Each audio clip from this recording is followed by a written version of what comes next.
Hello, everyone. I know it's been a while. I'm Dr. Tim Jope. Today I'll be talking about snoring and obstructive sleep apnea.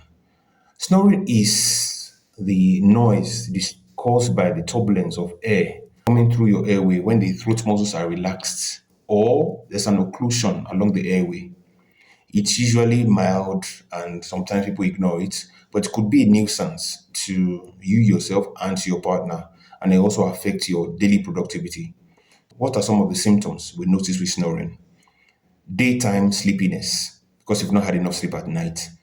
Number two, waking up with a headache, sore throat, mood changes, difficulty concentrating, especially when you are at work or in school, leading to low work performance, low school performance for children, restless sleep, gasping or choking at night, interrupted sleep, which will affect your total sleep time. It can cause high blood pressure, it can cause chest pain. And what causes snoring?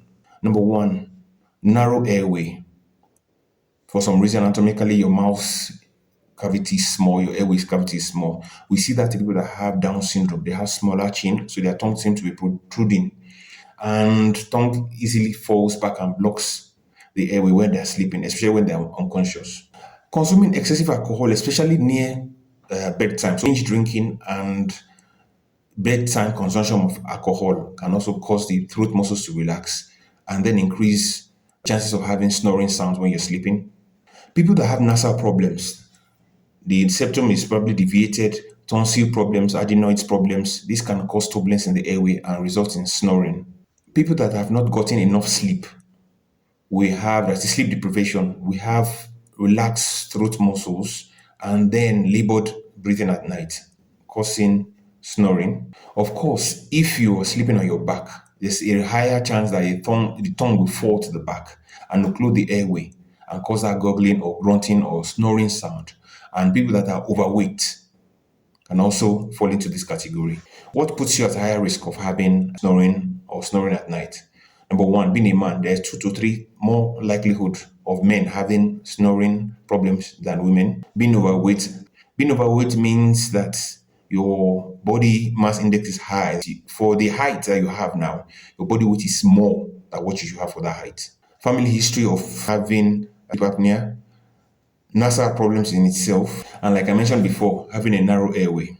What are the complications? Daytime sleepiness. Imagine sleeping at the driver's seat, having headaches, poor concentration, poor performance at work or at school for students, frequent frustration or anger, increased instances of heart problems like stroke and heart disease or heart attacks, increased risk of behavioral learning or concentration problems. Children tend to be more erratic, more angry, and disruptive in their learning environment.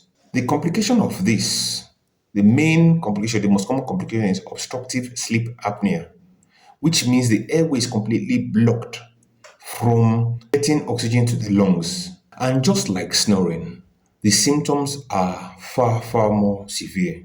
Excessive sleepiness during the daytime, lack of concentration, depression, anxiety, low interest in sex, observed period of halted or paused breathing during sleep, waking up in the night as a result of choking or feeling of being choked at night, waking up with a dry and sore mouth or throat, blood pressure increase, lack of focus during the daytime, and of course, loud snoring. The causes are similar to that of snoring. Muscles in the throat are relaxed, so there's an easy collapse, there's easy occlusion by the tongue. If you have excessive weight, you're at higher risk. With older age, it increases in occurrence but seems to flatten out between the ages of 60 and 70. Children can have it, adults can have it.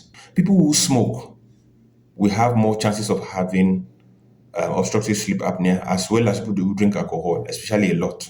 People that have asthma have a higher risk also because there's narrowing of the airway, there's increased secretion.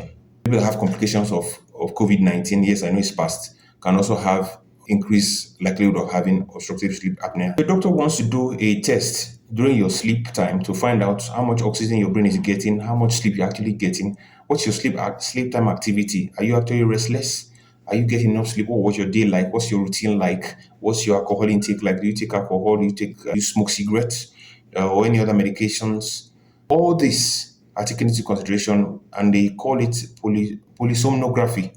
That is, a graph shows or records your activity during sleep. There's one that is done in the hospital, there's one that is done at home with the test kit at home.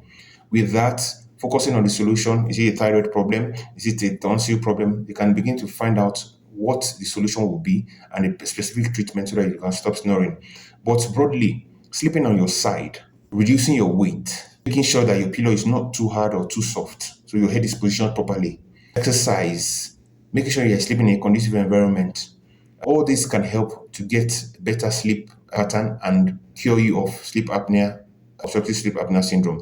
There are also devices that are put into the airway to stop your tongue from falling back, not for everyone. And the other one is the continuous positive airway pressure attached to your breathing apparatus that attach to your face to make sure that you're getting enough air and your airway is not closing.